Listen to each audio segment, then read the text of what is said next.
자, 이 맥추절은 시기적으로 7월 첫 주에 이렇게 지키는 것이 우리 한국 기독교의 절기입니다. 한 해의 전반기가 끝나고 후반기가 딱 시작되는 그 날로서 한국교회는 맥추 감사 주일로 이렇게 지키고 있습니다.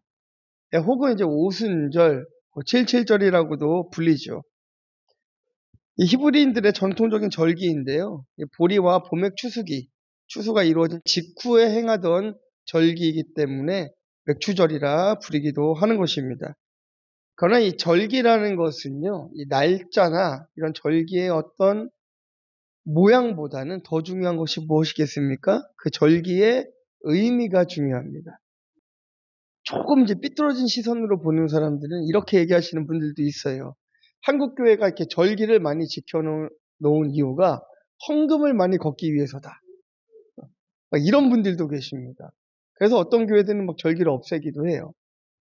그러나 우리가 헌금을 많이 걷기 위해서 이 절기를 지키는 것이 아니라 절기를 통하여서 하나님께 감사하고 하나님께서 우리에게 베풀어 주신 은혜가 무엇인지를 기억하게 하는 것이 그 의미인 것입니다. 자, 애굽의 노예에서 해방시켜 주실 때에 하나님께서 10가지 재앙을 애굽에 내렸습니다. 애굽 전역에 내려진 이 10가지의 재앙은 애굽이 막 초토화되었어요. 제가 그 벌거벗은 세계사라는 TV 프로그램을 굉장히 좋아하거든요. 저희 아들이 저를 닮아서 그 벌거벗은 세계사를 굉장히 좋아합니다. 또 하나 이 걸어서 세계 속으로. 그냥 보고 있으면 여행을 하는 기분이 들어요. 그런데 그 벌거벗은 세계사에 어떤 게 나왔냐면요. 이제 폼페이 이야기가 나오면서 화산재로 덮인 그 마을이 나오는데요. 화산재로 빠르게 덮여서 이 사람의 모양이 그대로 이렇게 찍혀서 나온 그 모형들이 있었습니다. 자, 이와 비교가 되지 않을 정도로 10가지의 재앙은 애굽 전역을 초토화시키는 아주 무서운 재앙이었습니다. 그 중에서도 맨 마지막에 10번째 재앙이 무엇이었습니까? 장자의 죽음이었어요. 장자의 죽음. 애굽 전역에 있는 모든 장자는 다 죽음을 당하지만 이 문설주에 어린 양의 피를 발라놓은 묻어있는 집은 장자의 죽음을 피해갔습니다. 그리고 해방되어 출애굽을 하게 되는 것이죠. 그때 죽음이 넘어간 그날을 기념하여서 유월절이라는 것을 지키게 되었던 것이에요. 또 누룩이 들어가지 않는 떡을 먹는 날이라고 해서 무교절이라 이렇게 부르기도 하는 것입니다. 애굽에서 출애굽을 하고 이스라엘 백성들이 광야로 나왔습니다. 광야로 나오고 보니까 허벌판이에요. 한 달 동안은 먹을 식량이 있었습니다. 그런데 한 달이 지나고 나니까 어떻게 됩니까? 먹을 게 없어요. 사막이지 않습니까? 광야를 걸어야 되는데 물도 없습니다. 먹을 것도 없습니다. 아무것도 없는 상태에 이르렀어요. 그런데 하나님께서 그들을 축복하시어서 40년의 시간을 음식도 떨어지지 않게 하시고 물도 떨어지지 않게 하시고 신발도 헤어지지 않는 놀라운 은혜를 베풀어 주셨던 거예요. 이렇게 광야 생활이 끝나고 약속한 가나안 땅에 들어가서 6월절이 지나 50일째 되던 그날 바로 이스라엘 백성들이 수확을 하게 되었습니다. 어떤 것을 수확했습니까? 밀과 보리를 수확하고 첫 열매를 이제 하나님께 감사하는 마음으로 드린 것이 바로 맥추절이 되었던 것이죠. 신약 시대에는 이제 6월절 중에 누룩 없는 떡을 먹는 둘째 날부터 계산해서 50일째를 맞았기 때문에 또 오순절이라고 부르기도 하는 것입니다. 오늘 이 본문의 말씀은요, 아비가 자녀를 가르치는 교훈의 말씀, 바로 잠언 3장의 말씀입니다. 이 아비가 자녀에게 가르치고 싶었던 것이 무엇이었겠습니까? 내 재물과 내 소산물의 처음 익은 열매로 여호와를 공경하라 라는 이 말씀을 너무나 가르치고 싶어 했습니다. 오늘 맥추 감사주일을 맞이하여서 처음 것을 하나님께 드리는 것이 얼마나 은혜로운 것인지, 얼마나 감사한 일인지 확인해보고 하나님께 감사의 고백을 하는 시간이 되기를 주님의 이름으로 축원합니다. 자, 첫 번째는요. 첫 열매를 드림은 여호와를 공경하는 것입니다. 우리 9절 말씀 함께 읽겠습니다. 내 재물과 내 소산물의 처음 익은 열매로 여호와를 공경하라. 아멘. 이 잠언 3장 1절, 그러니까 3장의 시작을 보면은요, 이렇게 시작을 합니다. 내 아들아, 나의 법을 잊어버리지 말고 내 마음으로 나의 명령을 지키라. 이렇게 말씀이 시작합니다. 이 1절의 말씀이 중요한 이유가 무엇입니까? 한평생을 살아온 아버지가 아들에게 잊지 말고 반드시 지켜야 하는 무언가가 있다는 것을 알려주고 싶었다는 것입니다. 레위기 23장 20절과 14절에 보면은요, 이런 말씀이 있어요. 이스라엘 자손에게 말하여 이르라 라고 하면서 뭐라고 얘기하십니까? 너희의 곡물의 첫 이삭 한 단을 제사장으로 가지고 오라 라고 합니다. 또 14절에도 보면은요, 너희는 너희 하나님께 예물을 가져오는 그날까지 떡이든지 볶은 곡식이든지 생이삭이든지 먹지 말지니 이는 너희가 거주하는 각 처에서 대대로 지킬 영원한 규례니라 라고 합니다. 그러니까 하나님께서 이스라엘 백성들에게 농사를 지어 추수를 하게 될 때에 그 첫 번째 열매는 반드시 하나님께 드려 감사절로 지키라라고 명령하신 거예요. 그런데 이 명령이 지금 언제 된 것입니까? 이스라엘 백성이 농사를 시작했을 때에 하나님께서 이 말씀을 주신 것이 아닙니다. 출애굽할 때에 광야에서 아무것도 먹을 것이 없고 들어갈 땅이 어딘지도 모르는 그 시내산 앞에서 하나님께서 이스라엘 백성들에게 지금 이 말씀을 하고 있는 거예요. 얼마나 황당하겠어요, 이스라엘 백성들이. 나는 지금 당장 먹을 것이 없고 눈앞에 보면은 그냥 사막이 펼쳐져 있는데요. 제가 속초에 교육자 수련회를 갔다 왔는데요. 이 바다를 가보니까요. 또 동해 바다는 또 망망대해지 않습니까? 끝이 보이지 않아요. 끝이 보이지 않는 바다가 쫙 펼쳐져 있습니다. 근데 이스라엘 백성들 앞에는 끝이 보이지 않는 광야가 펼쳐져 있는데 하나님께서는 첫 소산물을 너희들이 하나님 앞에 드리라라고 이야기하고 있습니다. 이게 얼마나 이스라엘 백성들이 듣기에는 황당한 이야기겠습니까? 그런데 우리가 생각해 봐야 되는 것은 그거예요. 가나안 땅에 들어가기 40여 년 전에 이미 이런 말씀을 하시는 그 이유가 무엇이겠습니까? 비록 이스라엘은 지금 광야를 걷고 있지만 40년 후에는 하나님의 은혜로 소산을 드릴 위치에 있게 하시겠다라는 하나님의 언약의 말씀이신 거예요. 가나안 땅을 반드시 차지하게 하시겠다라는 하나님의 약속의 말씀이신 것입니다. 그러니 우리가 오늘의 어려움 때문에 하나님 앞에 불평할 이유가 전혀 없습니다. 왜냐하면 하나님께서는 우리에게 첫 예물을 드릴 수 있는 환경을 주시겠다라고 말씀을 통해서 이렇게 약속하고 있기 때문인 것입니다. 그래서 우리 자녀들에게도 가르쳐야 되는 것이에요. 첫 열매를 주님 앞에 드리라고 가르쳐야 합니다. 근데 그 첫 열매를 드리는 게 얼마나 어려운 일인지 아십니까? 참 어렵습니다. 생각보다 어렵습니다. 저도 첫 열매를 하나님 앞에 드렸습니다. 일을 시작할 때에 첫 열매를 하나님 앞에 드렸습니다. 근데 저는 그 일을 시작할 때 중국에서 이제 매장을 시작할 때에 옷가게를 하는데 첫 열매를 하나님 앞에 드려야 되는데 저는 뭐 많이 벌어봐야 뭐 2, 300만 원 벌겠지 했는데 돈이 생각보다 너무 많이 벌린 거예요. 3천만 원이 벌렸습니다. 근데 이거를 첫 열매로 드리려니까 가슴이 떨리기 시작하고요. 손발이 떨리기 시작합니다. 그런데 드렸습니다. 어려서부터 말씀을 들어왔잖아요. 첫 것을 주님 앞에 드려라. 그 첫 것을 드리는 손길을 하나님께서 축복해 주신다는 말씀을 믿고 드렸습니다. 그리고 제가 그 매장을 접는 그 순간까지 그 매출은 떨어지지 않았습니다. 물론 그 돈을 드렸기 때문에 그렇다라는 것이 아니라 하나님께서는 그 마음을 보신다라는 거예요. 얼마나 갈등했겠습니까? 저 갈등 많이 했습니다. 믿음이 좋아서 그냥 툭툭 했으면은 너무나 좋았을 텐데요. 예. 그 돈을 봉투에다 다 담기지 않으니까 제가 조그마한 이 가방에다가 담아놨어요. 돈을 담아놓고 10장만 뺄까?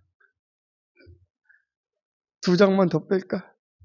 고민합니다. 갈등합니다. 그런데 그렇게 갈등하고 고민하고 힘들게 주님 앞에 결단하며 나아가는 그 예물을 하나님께서는 감사로 받아주신다라는 거예요. 오늘 이 자리로 우리가 주일에 오기까지 얼마나 많은 갈등들이 있습니까?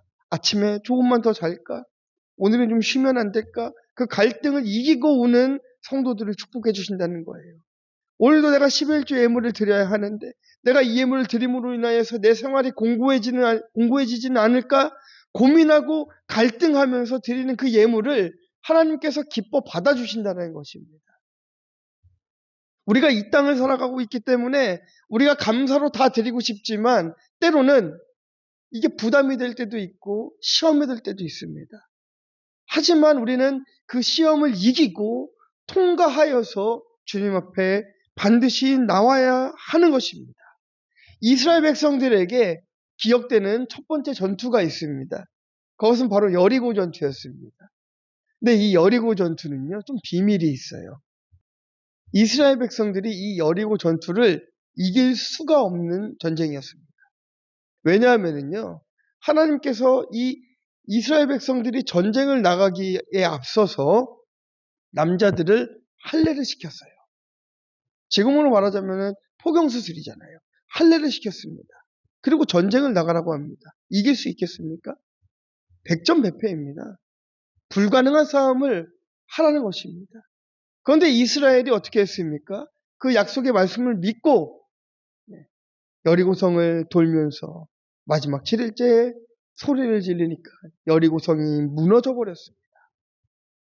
이제 이스라엘 백성들이 힘을 얻고 두 번째 전쟁에 나섭니다. 그게 바로 이제 아이성 전투였습니다. 근데 어떻게 됐습니까? 아이성 전투에서 패배했습니다. 이스라엘 백성들이 받아들일 수가 없는 거예요. 저 큰 여리고도 우리가 무너뜨렸는데 저 작은 아이성에게 진다라는 것이 너무나 분하고 억울하고 당황스러워서 하나님 앞에 기도합니다. 어떻게 이런 일이 생길 수가 있습니까? 그때 하나님께서 이렇게 말씀하십니다. 이스라엘 백성 중에 첫 열매에 손댄 자가 있다. 이렇게 얘기하세요. 여호수아 6장 그 16절부터 쭉 보시면 하나님께서는 여호수아를 통해서 여리고를 공격하기 전에 이스라엘 백성들에게 분명히 명령하셨습니다. 자, 어떤 명령인가 하면은요, 너희에게 이 성을 주셨느니라. 이 성과 그 가운데 있는 모든 것은 여호와께 온전히 바치되 오직 너희는 그 바친 물건에 손대지 말라. 은금과 동철 기구들은 다 여호와께 구별될 것이니 그것을 여호와의 곳간에 드릴지니라 하니라. 하나님께서 이렇게 말씀하신 것은요, 여리고성이 가나안 땅에서 하나님께서 베푸신, 하나님께서 주신 첫 성이기 때문인 거예요. 다른 성에서는 이런 말씀을 하지 않으십니다. 그런데 유독 이 여리고 성에서는 그 취한 것들을 다 주님께 드리라고 이야기하는 것은 그것이 하나님께서 이스라엘에게 베풀어 주신 첫 번째 열매이기 때문인 거예요.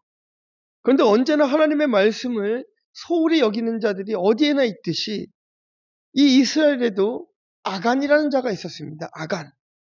그가 이제 재물에 어두워서 전리품 중에 그 은덩어리와 외투를 감춘 것입니다. 그래서 하나님께서 아이성에서 이스라엘을 돕지 않으신 거예요. 첫 열매에 손을 댄다는 것이 이렇게 무섭다는 것을 보여주신 것입니다. 또한 반대로 첫 열매를 드리는 자들에게 여리고도 무너뜨리는 놀라운 기적과 같은 역사를 우리 삶 가운데 베풀어 주신다는 하나님의 은혜 또한 보여주신 것입니다. 그러므로 첫 열매를 드린다는 것은 그 무게와 크기와 많고 적음의 문제가 아니라 하나님을 공경하는 태도인 것입니다. 태도인 것입니다. 이 열매와 소산이 내 것이 아닌 하나님께서 주신 것이라는 그 인정하는 그 태도. 그것을 우리가 주님 앞에 올려드려야 될 줄 믿습니다.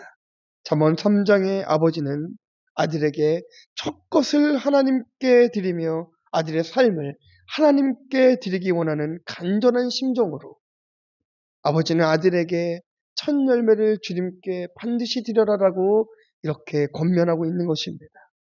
적용 질문 드립니다. 우리의 첫 열매는 어떻게 사용되고 있습니까? 처음 하나님을 만났을 때의 그 첫사랑은 또 어떻게 사용되고 있습니까? 여러분 스스로 이 질문에 대답해 보시기를 주님의 이름으로 축원합니다. 자, 두 번째는요. 첫 열매를 드림이 복입니다. 우리 10절 말씀 함께 읽겠습니다.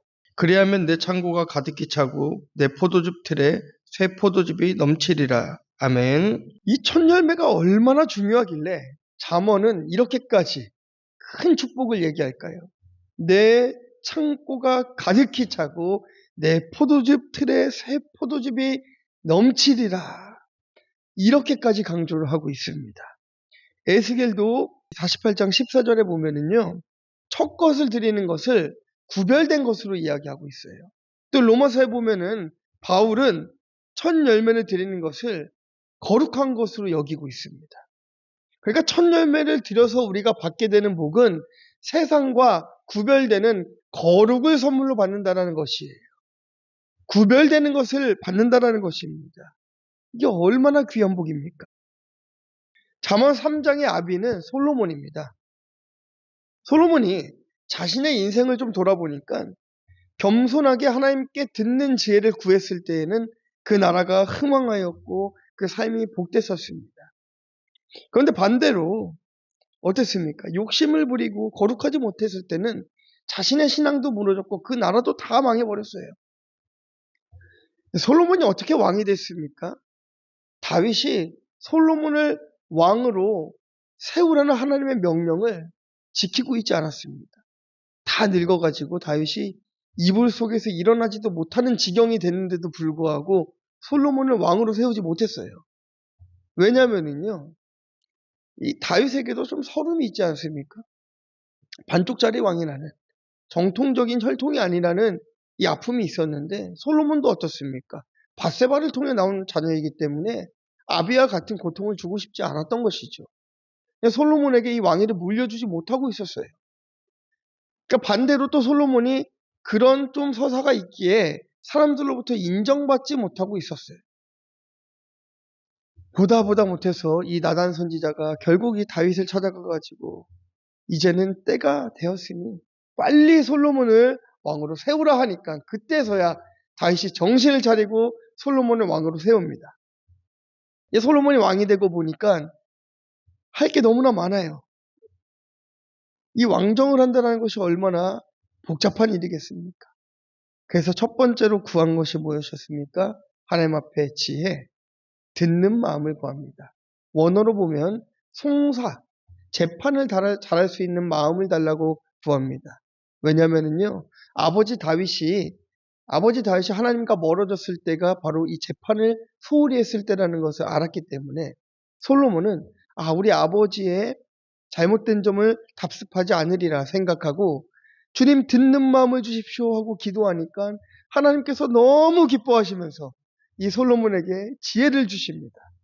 그리고 그 다음 사건이 무엇입니까? 아이를 반으로 가르라 하는 그 사건이에요. 그때 솔로몬이 지혜를 발휘해서 이 사건을 해결하자 온 나라의 사람들은 솔로몬을 칭송하고 주변 나라들은 솔로몬을 칭찬하였습니다. 그런데 어떻게 됐습니까? 솔로몬이 나중에는 그 하나님의 능력을 의지하지 못하고 이방 나라들의 여자들과 정략 결혼을 하고 그 성전이 화려한 솔로몬의 성전이 우상 천국이 되었어요. 우상 천국이 되었습니다. 거룩하지 못하게 되었습니다. 분명 첫 것을 주님 앞에 드렸는데 왜 이렇게 되었습니까?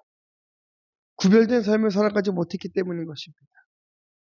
하지만 그럼에도 불구하고 솔로몬은 노년이 되었을 때에 정신을 차리고 오늘과 같은 잠언을 기록하는 것입니다. 왜입니까? 첫 것을 드렸을 때 은혜를 기억하기 때문에 언제든 돌아올 수 있는 하나님께서 돌아올 수 있는 여지를 주셨던 거예요. 그래서 우리가 오늘 하나님을 만나는 것이 너무나 중요하고 하나님과의 첫사랑이 너무 중요합니다. 내가 오늘 좀 루즈하게 살아가고 고난 가운데 살아가고 신앙과 멀어진 삶을 살아간다 할지라도 내가 주님을 만났던 그 첫 번째 사건을 늘 마음에 새기고 기억하면 언제고 돌아올 수 있기 때문인 것이죠. 하나님께서는 아브라함에게도 첫 아들 이삭을 드리기를 원하셨습니다. 그리고 아브라함이 순종해서 이삭을 드렸을 때에 창세기 22장 16절에서 18절에 아브라함을 이렇게 축복해 주십니다. 자, 우리 이 말씀 좀 크게 다 함께 한번 읽어보도록 하겠습니다. 이르시되 여호와께서 이르시기를 내가 나를 가리켜 맹세하노니 내가 이같이 행하여 내 아들 내 독자도 아끼지 아니하였은즉 내가 내게 큰 복을 주고 내 씨가 크게 번성하여 하늘의 별과 같고 바닷가의 모래와 같게 하리니 내 씨가 그 대적의 성문을 차지하리라. 또 내 씨로 말미암아 천하 만민이 복을 받으리니 이는 내가 나의 말을 준행하였음이니라 하셨다 하니라. 아멘. 아들 이삭을 드렸어요. 믿음으로. 아주 어려운 결정을 했습니다. 그런데 아브라함의 한 번의 그 믿음, 첫 것을 드리는 믿음이 어떤 축복을 받았습니까? 내가 내게 큰 복을 주고 내 씨가 크게 번성하고 하늘의 별과 같이 되고 바닷가의 모래와 같이 되리라. 첫 것을 드린 자의 복은 이런 복이라는 것이. 고린도서에 보니까요. 또한 우리에게 첫 열매로 예수 그리스도를 주셨다라고 그렇게 고백하고 있습니다. 처음 것을 드리는 것은 하나님이 내 삶의 주인이라는 고백과도 같아요. 말씀은 처음 것을 드린 자에게 그 창고가 가득 차고 포도주 틀에 새 포도주가 넘치리라 하는 육적인 축복과 그리스도를 첫 번째 열매로 주시는 영적인 복까지 다 주시겠다라고 이야기하고 있습니다. 이제 우리는 결단해야 됩니다. 우리들의 첫 것을 주님 앞에 드릴 수 있는 믿음을 달라고 주님 앞에 기억해야 됩니다. 우리는 지금 농경사회를 살고 있지 않아요. 그래서 어쩌면 이 맥주감사주일이라는 것이 와닿지 않을 수 있습니다. 수확하는 것이 없기 때문인 거예요. 그러나 우리가 이 맥주절을 통하여서 저는 주님 앞에 그리고 여러분들에게 권면하고 싶은 것은 그것입니다. 우리들의 첫사랑을 찾아옵시다. 처음 주님을 만났을 때의 그 은혜와 감격, 그 열정과 그 헌신을 다시 찾아와서 주님이 베풀어 주신 그 모든 복을 다 차지하는 저와 여러분이 되길 주님의 이름을 축원합니다. 우리 적용 질문 드립니다. 여전히 내 것이 아까워 하나님께 드리지 못하는 이유가 무엇입니까? 첫 것을 드리는 자들에게 주시는 하나님의 복이 믿어지십니까? 자, 마지막 세 번째는요. 반년의 감사가 평생의 감사로 이어집니다. 우리 본문 9절과 10절 말씀 한 번 더 큰 소리로 읽도록 하겠습니다. 내 재물과 내 소산물의 처음 익은 열매로 여호와를 공경하라. 그리하면 내 창고가 가득히 차고 내 포도즙 틀에 새 포도즙이 넘치리라. 아멘. 오래전 그 군 형무소에 2명의 사형수가 있었다고 그래요. 근데 이제 한 사형수는 자신의 그 몸을 해부하는 데에 이제 주기로 하고 10만 원을 받았답니다. 그래서 이제 그 돈으로 내가 죽기 전에, 사형당하기 전에 고기라도 실컷 배불리 먹어야지 하고 3만 원을 쓰고 7만 원은 남기고 죽었다고 합니다. 그리고 이제 또 한 명의 사형수는 재산이 이제 15,000원이 남아 있었대요. 근데 그가 이제 그 교도소 안에서 하나님을 만났어요. 이제 그리스도인이 되었기에 자신이 사형장으로 가기 전에 하나님 앞에 감사의 예물로 이 15,000원을 드리고 갔다고 합니다. 똑같은 죽음인데 그 마지막이 너무나 달랐다는 것이죠. 본문의 아비는 아들에게 감사를 가르치고 싶었습니다.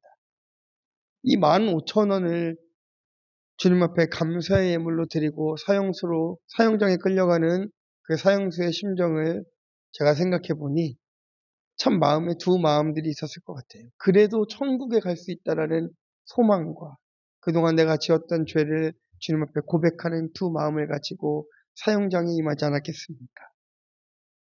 오늘 본문의 아비는 아들에게 이 감사를 가르치고 싶었습니다.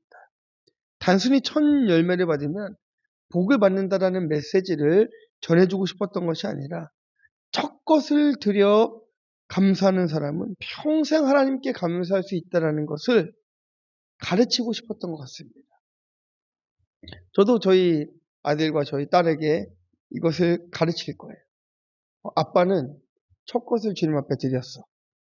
첫 열매를 주님 앞에 드렸어. 가르칠 거예요. 이렇게 자녀에게 가르치고 싶을 것입니다. 그래서 교회마다 여러 가지 정책들이 있지만 맥주절과 이런 감사절에는 최대한 많이 모아서 헌금을 한대요. 근데 어떤 교회는 이렇답니다. 반년에 11조를 막 드리는 교회도 있고 그렇다고 합니다. 자, 그런 것들을 요구드리지는 않아요. 그러나 제가 여러분들에게 말씀드리고 싶은 것은 돈이 목적이 아니라 좀 감사를 배우고 감사를 가르치자라는 것입니다. 1월부터 7월까지 지금 이 시간을 지내오면서 우리 이 몸 멀쩡하게 살아온 것 하나가 얼마나 감사합니까? 얼마 전에 그 축구선수, 잘 나가는 축구선수예요. 포르투갈의 주장까지 하는. 굉장히 돈도 많이 법니다. 근데 결혼한 지 열흘밖에 안 됐는데 교통사고로 사망하였습니다. 너무나 안타까운 일이죠. 우리의 목숨은 한낱 파리와 개미 목숨밖에 될 수가 없어요. 그래서 내일 어떻게 될지, 1시간 뒤에 어떻게 될지 모르는 것이 우리들의 목숨입니다. 그러나 하나님께서 오늘도 살아가게 하신 그 은혜가 얼마나 감사한지, 또 반년을 살아오게 하신 하나님의 은혜가 얼마나 감사한지 저는 기억해야 되는지 믿습니다. 그래서 우리는 이 반년의 감사로 평생을 감사할 수 있도록 가정도 개인도 교회도 이 첫 것을 드리기에 아낌이 없어야 한다라고 생각합니다. 솔로몬은 처음 듣는 지혜를 주신, 처음 이 듣는 지혜를 주신 하나님의 은혜를 기억했습니다. 비록 자신의 삶이 타락했던 삶을 살았다 할지라도 노년에는 처음의 지혜를 다시 되찾고 자녀에게 가르치고 있는 것입니다. 이 솔로몬의 고백은 그냥 단순히 네가 이렇게 하면 복 받을 것이야 라고 말하고 있는 것이 아니라 솔로몬의 인생이 담겨져 있는 것이에요. 그가 하나님 앞에 어떻게 복된 삶을 살았는지, 내가 왜 타락했었는지, 그 타락해봤더니 얼마나 불행한 삶을 살았었는지 이거를 자녀에게 가르쳐주면서 그럼에도 불구하고 내가 첫 것을 드림으로 이것을 기억하여서 노년에 끝까지 타락하지 아니하고 주님께 다시 돌아왔다라는 것을 가르치기 위해 그 자녀에게 오늘의 말씀을 가르치고 있는 것입니다. 우리 복림교회도 첫 것을 드리는 은혜가 있어야 될 줄 믿습니다. 하나님께서는요, 우리의 기도를 어느 것 하나 땅에 털어뜨리지 않습니다. 저는 확신하는 것이에요. 우리 복림교회가 세워질 때에, 우리 목사님을 통해서 교회가 개척되고 이 교회가 세워질 때 하나님께서 해주셨던 약속들이 있을 것이에요. 그것이 반드시 이루어질 거라고 믿습니다. 그래서 교회가 반드시 부흥할 것이라고 제가 여러분들 앞에서 당당하게 선포할 수 있는 것은 그 언약의 말씀이 반드시 성취될 것이기 때문이에요. 제가 하나님 앞에서 주님 이렇게 해주세요라고 했던 그 약속들도 있고 주님께서 저에게 해주신 약속들도 있지만 이미 이 교회가 세워질 때부터 이 30년 동안 쌓여왔던 이 기도와 주님께서 해주셨던 그 약속의 말씀들이 우리 교회를 통하여서 이루어질 것임을 확신하기 때문에 이 첫 것을 주님 앞에 드린 것을 하나님께서 이루어 주실 것이기 때문에 저는 교회가 반드시 부흥할 거라고 확신하고 있는 것입니다. 이 맥주감사주일은 감사와 다 연결이 되어 있습니다. 6월절 이스라엘 백성들이 애굽에서 탈출한 것에 대한 감사, 먹을 것이 없는 자들에게 땅을 주시고 곡식을 수확할 수 있게 해주신 것에 대한 감사, 구름기둥으로 불기둥으로 인도해 주신 감사. 비단 그것은 이스라엘만의 감사가 아니라 우리의 모든 감사로 이어질 것입니다. 첫 열매로 하나님을 공경하며 복을 받고 첫 열매로 하나님께 감사하며 복을 받고 그 놀라운 복이 평생의 복으로 이어지는 성도님들이 되시길 주님의 이름으로 축원합니다. 자, 결론입니다. 적용 질문 드립니다. 혹시 잃어버린 감사가 있으십니까? 있다면 어떻게 다시 회복하시겠습니까? 반년의 감사를 주변 사람들과 나눠보시겠습니까? 결론입니다. 첫 것을 드림으로 우리 하나님을 경배합시다. 또한 주시는 상급은 감사로 받고 받은 감사와 상급을 전도의 도구로 사용하는 저와 여러분 되시기를 주님의 이름으로 축원합니다. 그래서 저는 저 또한 첫 것을 주님 앞에 드려야 합니다. 하나님께서 제게 요구하신 첫 것은 기억하라는 것이었어요. 무엇을 기억하라고 말씀하신 것이었냐면요. 제가 공안에 잡혀서 교도소에 갔을 때 하나님께서 저에게 해주신 말씀들을 기억하라는 것이었습니다. 그 말씀은 다름이 아닌 이 말씀이었어요. 여호와의 선하심을 맛보아 알지어다. 그에게 피하는 자는 복이 있도다. 날마다 하나님의 선하심을 맛보는, 날마다 하나님의 오르심을 인정하는 그것을 저에게 요구하셨습니다. 그리고 그날 저에게 베풀어 주신 하나님의 은혜는 이름도 모르는 손길을 통하여서 저의 모든 벌금의 문제를 해결해 주신 하나님의 은혜였어요. 그리고 하나님께서 저에게 약속하셨습니다. 물질로 너의 사역 가운데 어려움을 당하지 않겠다라고 약속하셨어요. 저는 그 약속을 신뢰합니다. 그리고 믿고 나아갑니다. 그리고 이 복림교회에서 하나님께서 그 언약의 말씀을 성취하실 줄 믿습니다. 그래서 저도 우리 목사님의 은퇴를 앞두시고 또 교회가 새롭게 다시 또한 시작되는 그 시점에 우리 김요한 선교사의 갇혀있는 문제들을 좀 해결하고자 해요.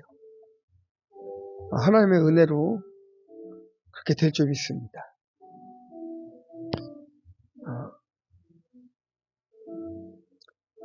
참 감사를 잃어버렸어요. 여러분도 어떠십니까? 여전히 감사하고 계십니까? 다 잃어버렸습니다. 그래서 헌신하면서도 생색이 올라와요. 내가 언제 그랬냐는 듯이. 주님께서 베풀어 주신 은혜와 그 감사는 다 어디 가고, 내가 이만큼 헌신했는데, 내가 이만큼 내가 충성했는데, 내가 이만큼 주님 앞에 드렸는데, 이 생색이 납니다. 여러분 안 그러십니까? 내가 얼마나 교회를 위해서 애썼는데 억울하십니까? 나는 왜 이렇게 살아야 되나? 우리 가정은 왜 이렇게 여전히 어려워야 되나? 반년이 지나왔는데 내가 주님 앞에 드릴 것이 이렇게 없나? 낙심이 되십니까? 감사하십시오. 드릴 것이 있음에 감사하십시오. 나눌 것이 있음에 감사하십시오. 하나님께서 여러분들 그 감사, 이 반년의 감사를 평생의 감사로 이어주실 것입니다. 또한 오늘 말씀과 같이 그 창고가 가득 차게 주께서 축복하여 주실 것입니다. 새 포도주 틀에 포도주가 넘치도록 하나님께서 우리 성도님들의 삶을 책임져 주실 것입니다. 의심하지 말고 믿으십시오. 또한 감사로 그 하나님의 말씀을 다 취해 가시기를 바랍니다. 감사를 잃어버려서 그것들 다 빼앗기지 마시고 감사함으로 다 내 거 하세요. 하나님 다 내 거 주세요. 내 거 하게 해주세요. 기도하십시오. 감사를 잃어버린 순간 주님이 주시고자 했던 그 모든 복은 다 날아갈 수밖에 없어요. 그러나 우리가 감사하기 시작하면 하나님께서 주시기로 하신 그 언약의 말씀들과 그 복의 말씀들은 다 내게 됩니다. 주님 다 내 거 되게 도와주시옵소서. 우리 이 시간 함께 기도합시다. 주님, 내가 감사를 잃어버렸습니다. 용서하여 주시옵소서. 용서하여 주시옵소서. 이 시간 내 안에 있는 감사가 회복됨으로 인하여서 하나님께 영광 돌리게 하여 주시고, 주님 작은 감사라도 주님 앞에 드림으로 주님을 만난 그 첫사랑을 회복하게 하여 주시고, 더 헌신하며 더 전도하며 주님 앞에 드리기에 힘쓰는 우리가 되게 하여 주시옵소서. 다 함께 통성으로 기도하겠습니다. 하나님 감사합니다.